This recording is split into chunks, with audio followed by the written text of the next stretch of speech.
भारत माता की जय। वंदे मातरम, वंदे मातरम।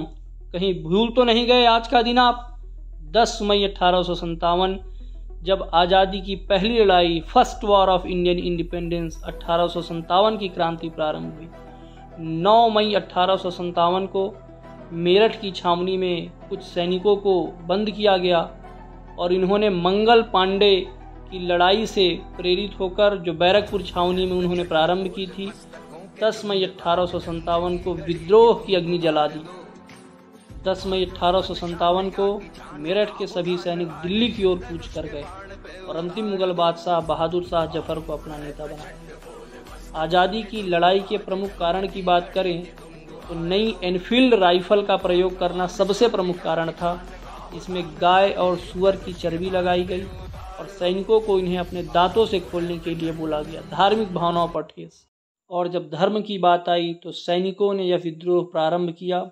इस विद्रोह के प्रमुख नेता, जिसमें रानी लक्ष्मीबाई, नाना साहेब, तात्या टोपे, बेगम हजरत महल, कुंवर सिंह, साथ में बहादुर शाह जफर। बहादुर शाह जफर अंतिम मुगल बादशाह हालांकि बहुत कमज़ोर हो गए थे, बुजुर्ग हो गए थे। बख्त खान के नेतृत्व में उन्होंने इस लड़ाई को आगे बढ़ाने का काम किया। इन सभी नेताओं में से जो सबसे प्रसिद्ध, जिन्होंने इस युद्ध को पुरुषों की तरह लड़ा, वो थी झांसी की रानी लक्ष्मीबाई। चमक उठी सन 57 की वह तलवार पुरानी थी, बुंदेले हर बोलो के मुख हमने सुनी कहानी थी, खूब लड़ी मर्दानी वो तो झांसी वाली रानी थी। और इस तरीके से आज़ादी की पहली लड़ाई प्रारंभ हुई। अंत भले ही हार से हुई, लेकिन भारत के लोगों में देश प्रेम की भावना, आज़ादी की भावना बढ़ाने का कार्य इस 1857 की क्रांति ने किया। और इस क्रांति के अगले वर्षों में भारत आज़ादी की ओर अग्रसर हुआ।